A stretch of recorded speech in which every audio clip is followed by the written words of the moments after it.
Hello and welcome back. I'm here to be able to bring you trusted health information wherever you are. So you can follow us for simple, updated, practical, and reliable medical insights to keep you and your family healthy. You can follow or subscribe to our YouTube channel at Dr. Quills. You can also follow us on Instagram at Zawadi Premier Hospital underscore Gong for our Instagram and Zawadi Premier Hospital Gong for our Facebook page. You can also follow me at a personal level at Dr. Ritsuma on TikTok. Now, today I want us to discuss a very important topic that I have seen people going through, and I felt it's important for us to be able to discuss it in details, and that is family planning. And basically, family planning cuts across. Okay, it cuts across. Anybody in their reproductive age needs to know about family planning. And why is family planning very important? Because number one, you need to be able to know the side effects of each method that you make a decision to. Okay. Number two is that we have very many misconceptions about family planning outside here. Okay. A lot of myths from that cuts across from religious quarters to cultural. We have a lot of misconceptions about family planning, and we have other people who have used family planning in a bad way. Okay, so you knowing about family planning is very important so that you're able to plan your family very well, so that you're able to give birth to the number of children that you want. Okay, yes. So, before we dive into today's topic, I want us to listen to some words of wisdom from the book of Proverbs, chapter 16, verse 3. And the Bible says, "Commit to the Lord whatever you do, and He will establish your plans." So, today you can plan to commit everything you want to do to the Lord, and the Lord will be able to establish your plans and will be able to give you success. So, let us dive into today's topic. So, by far, what is family planning? So family planning is the ability of individuals or couples to be able to anticipate, okay, attain their desired number of children, okay, and be able to do them or be able to do good spacing and good timing for their birth. Okay, so you need to be able, for God created sex for two major reasons. Number one is for procreation or for reproductive purposes, okay? But also number two is for enjoyment, okay? For pleasure, okay? So what happens when these couples are married and they will want to enjoy sex without having to think about a baby coming. Okay, and that's why family planning is very important. But also family planning will include the use of contraceptives, okay, but also will also include treatment of infertility, because infertility basically brings about lack of giving birth. So you can enjoy that bit of sexual pleasure, but then you're not able to give birth. So family planning also addresses that aspect of infertility. So therefore education, okay, about family planning is very important so that couples can make informed decisions about their reproductive choices. Okay, so what are the importance of family planning? So number one is that it helps to prevent unintended pregnancies. Okay, so if you don't want to get pregnant at this time, and especially this goes for people who are or couples, okay, I am not advocating for family planning, especially if you don't have a family, okay? Because the name itself it says family planning, so you are planning because you already have a family. So if you don't have a family, I am not that person who basically advocates the use of contraceptives if you do not have a family. Number two is that it promotes maternal and child health. How? Okay, so after giving birth, okay, the mother basically loses very vital nutrients and components in the body. Number one, they lose a lot of calcium, iron because of the blood they lose, okay, and it takes almost 2 years for them to regain back the amount of calcium and the iron that they lost during pregnancy and childbirth.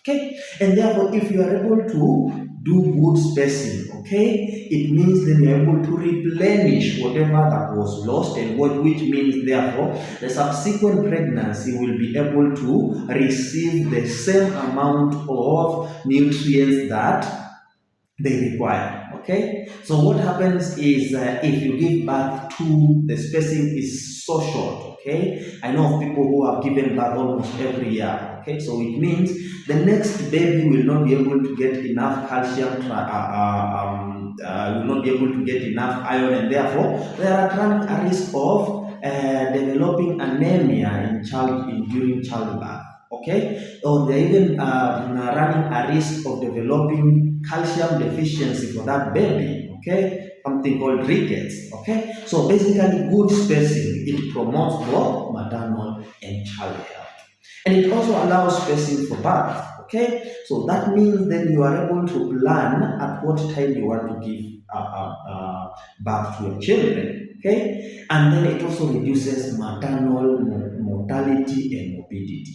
Okay, so for these mothers who basically give birth almost back to back, okay, you end up with low iron because now you lost a lot of blood the other time, and then you have not replenished back, then your iron stores, and then you get again pregnant. It means then you will end up with anemia, and anemia can actually lead to bleeding, a lot of bleeding during childbirth, and that one can actually increase mortality and morbidity. Okay, and then also the other benefit of family planning is that it empowers women to improve opportunities. Okay, so what does that mean? It means that I know of some women who have lost big opportunities because they got this opportunity when they are okay. Okay, and then 3 months down the line, as they are about to get into the gist of this opportunity, boom, they are pregnant, and therefore they cannot benefit from that opportunity. Okay, now, people who probably got a nice job overseas and they have to travel, but then boom, you are pregnant, and therefore you cannot travel, and therefore you have to let it go. Okay, so family planning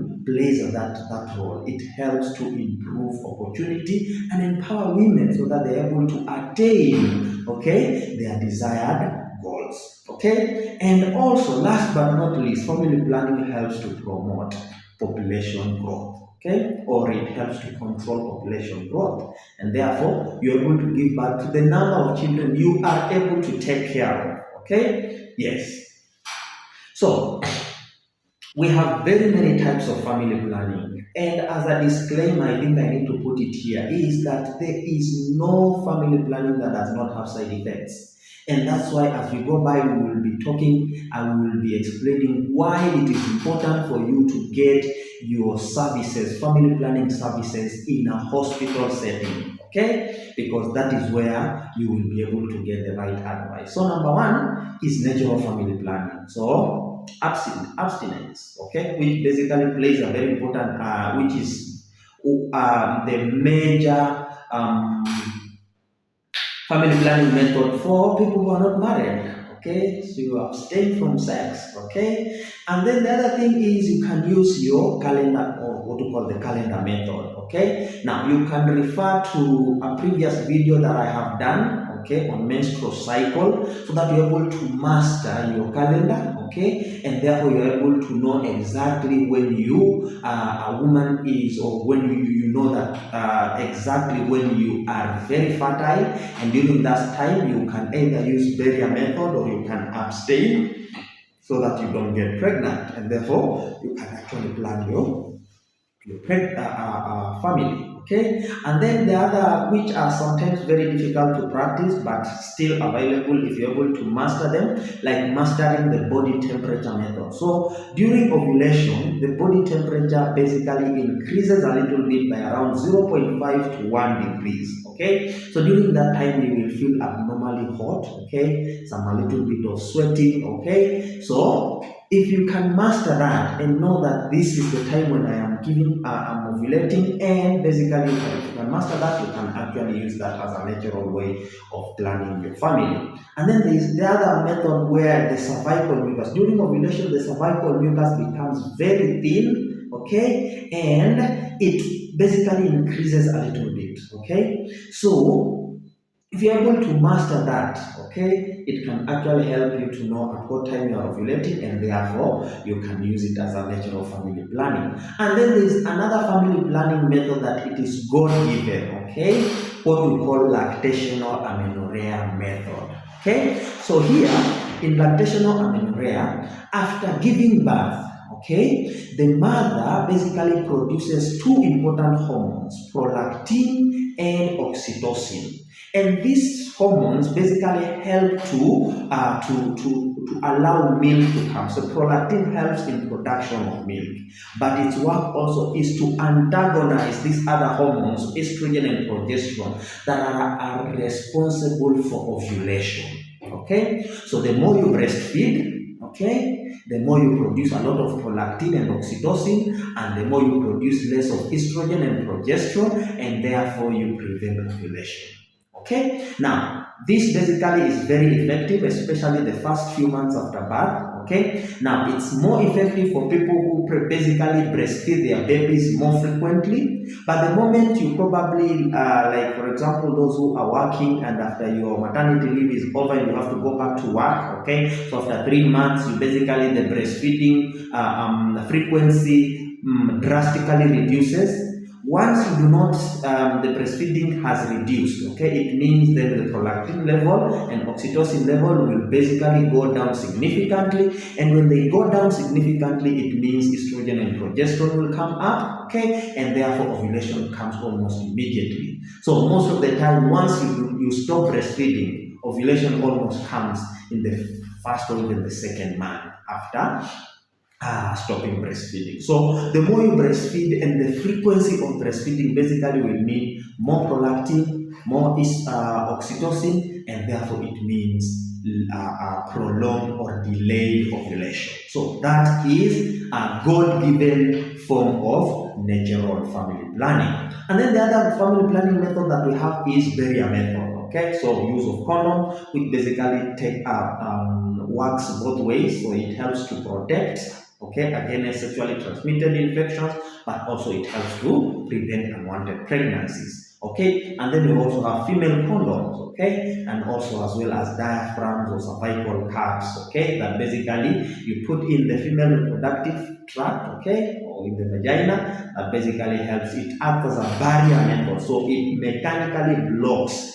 the progression of sperms to fertilize the egg. And then we have some other chemicals that are used to kill the sperms, what we call the spermicides, okay? Remember, insecticides killing insects, okay? So spermicides, basically their work is to kill the sperms so that they don't fertilize the egg. Now, the third group of methods of family planning are the hormonal methods, okay? So we have the oral methods like the combined oral contraceptives, okay, the COC, the likes of Femiplan, okay, which basically is very common and people have been using it mostly, okay. We have an intradermal patch, which is basically like a small device you put on the skin, okay, that is replaced almost every week, that basically releases this hormone in small bits, okay, so that it helps to prevent pregnancy or even a vaginal ring. Okay. Now, and then we have the progesterone-only pills, okay, which are not very common, but they're still available, okay. And then we have the injectables. A very good example is the common Depo-Provera or dipomethylprogesterone acetate, okay. So Depo-Provera, which basically you get an injection every 3 months, and then we have the implants, mostly on the arm, okay. A good example is Yardel, Implanon, or Nextra Planon. And then we have the other group of family planning method include intrauterine contraceptive devices. Okay, so we have the hormonal ones and the non-hormonal ones. A good example for the non-hormonal one is the copper IUD, which basically is a non-hormonal, but the copper is mostly spermicidal, so it helps to kill the sperms. But also the presence of that device in the uterus, it basically helps to prevent implantation. Okay, and then we have the levonorgestrel IUCD, which are hormonal coated. So basically, they also helps to prevent pregnancy. Now, then the last but not least group of family planning is the permanent methods. Okay, so permanent method or what we call permanent sterilization. So for the permanent method, once you undertake this, basically it is mostly irreversible. Okay, and therefore you're not able to give birth completely, and that is where we go ahead and basically tie the fallopian tubes and cut them, what we call female sterilization or tubal ligation, or you can go ahead and cut the tubes that are bringing the sperms, okay, what we call male sterilization or vasectomy. Something to note, okay, is that for this, it's a permanent method, it is not reversible. So once you make a decision that this is the type of family planning you want, there is no turning back.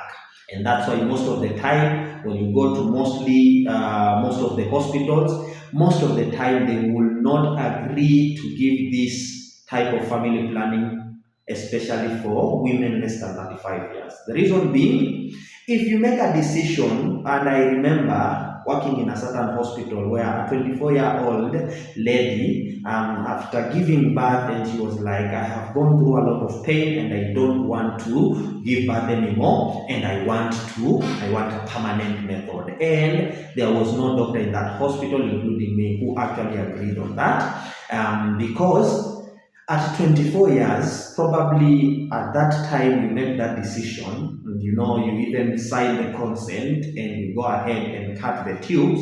And then let's say at 28 years, you have had good time to think about, and you are like, now I want to get pregnant for a second born, but then you cannot because we ended up cutting your tubes. And then it can be a legal thing up and down, here and there, suing who and who, because you made a decision on a rush. So especially for permanent family planning, okay, we normally advocate at least 35 years and above because of it is irreversible. Once you make that decision and it's made, it's done deal. Okay. And then lastly, we have other family planning methods, especially like the emergency contraceptives. So we have the e-pills, okay, that are effective in the first 72 hours after sexual contact, okay. So their work is to basically help to prevent, okay, fertilization. But if fertilization has already happened, they help to prevent implantation, okay. And then we have also copper IUD, which are mostly effective within the 5 days. Now, the egg basically takes around 5 to 7 days from fertilization to move from where it's fertilized in the fallopian tube to the uterus where it implants. Okay, so once you get the IUD within the 5 days, it means it can help to prevent implantation and therefore help to prevent pregnancy. Now, there are some few factors that we need to consider before you make a decision on which family planning method you want to use. Number one is the age and the reproductive goals. Okay, so for people who are probably 35 years and above, they have attained their family size. Okay, so they want to just enjoy themselves without responsibility of getting pregnant again. Permanent family planning method will be the best. Okay.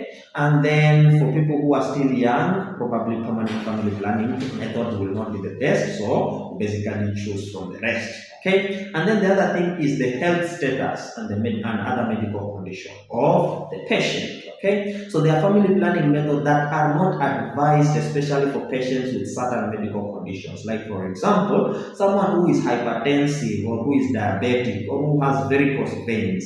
They are not advised, it's not advisable for you to give or to take hormonal family planning.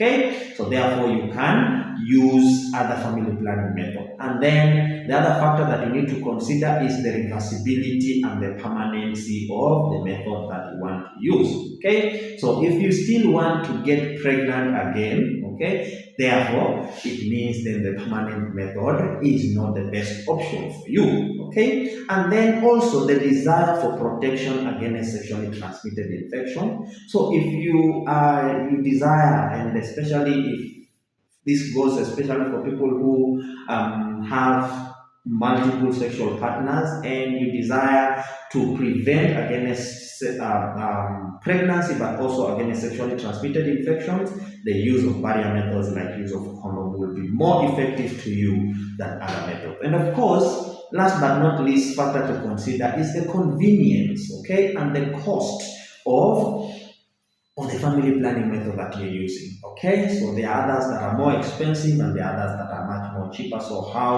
available, but also are you able to afford the type of family planning method that you have chosen? Okay, now let me just highlight the benefits of family planning here, which we have already looked at. So number one is to help to reduce maternal and infant mortality. We have already discussed this one in details. It also to prevent unwanted pregnancies. Okay, and therefore, when you prevent unwanted pregnancy, it means you are reducing the number of unsafe abortions. You know, there are people who are not very confident to just walk into marriage shops to procure an abortion, okay, or unwanted pregnancy. Okay, but of course, even in most of the countries, okay, abortion is very basically illegal, and that's why many people will basically do it illegally. Okay, and therefore, actually preventing that pregnancy is more better than actually going ahead to procure an abortion.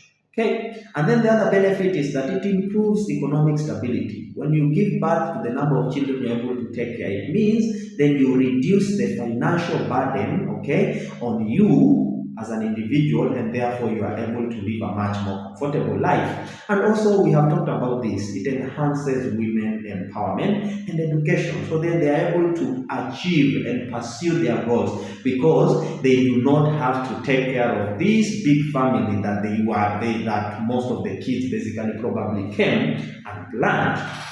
Now, there are several challenges that have been facing family planning. Okay, and number one of the challenge is cultural and religious barriers. Okay, so there are some cultures that have really watered down the efforts of family planning, or some religious barriers. Okay, there are some religions that forbids people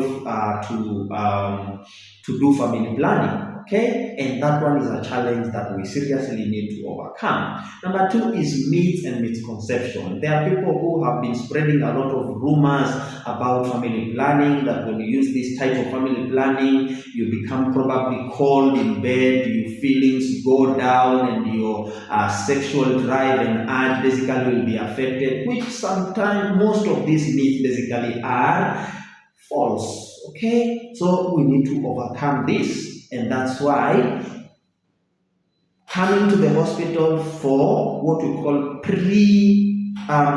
family planning counseling, okay, it's very important for you to be able to get enlightened about these myths and misconceptions. Okay, and then of course another challenge which it's more of government to be able to come into place, but also non-governmental organization, is access of the family planning methods, especially in the rural areas and also in places where the income of the people there is low, so low resource income areas. Okay, and then the other challenge that I think that we need to address it is the involvement of the male gender in the process of family planning. Okay, and I want to address men here because I have worked in different hospitals, and you realize that you've given a very good talk and a very good counseling to this lady about family planning, but then they have to wait for the man to be able to make a decision, okay, which is very important, okay, the man to be involved, okay, but also men will need to support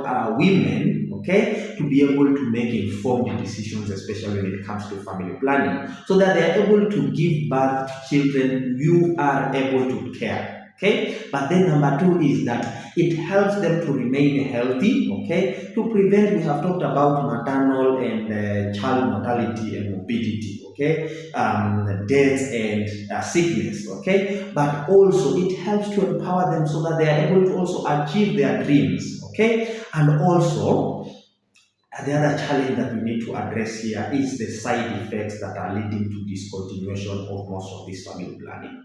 And as I have said, there is no family planning that does not have its side effects. Okay? So each family planning has its own side effects, and that's why it's important for you to come to the hospital so that family planning counseling is done, so that you're able to be explained each and every method, okay, its benefits and its side effects, and how you can effectively maximize on its benefits and minimize on its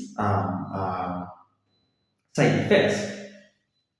Now, why is it important for you to be able to do pre-family planning counseling or family planning counseling? Number one is that, and why is it important for you to basically visit us here at our hospital? So number one is that family planning counseling basically will provide accurate information, okay, about all the family planning methods that are available, so that you can make an informed decision on the type of family planning you want. Okay. The second thing is that this counseling will be able to discuss the effectiveness of each of these methods, okay, its side effects, okay, its reversibility and its availability and the cost, so that you are able to make an informed decision on the type of family planning you want to use, okay.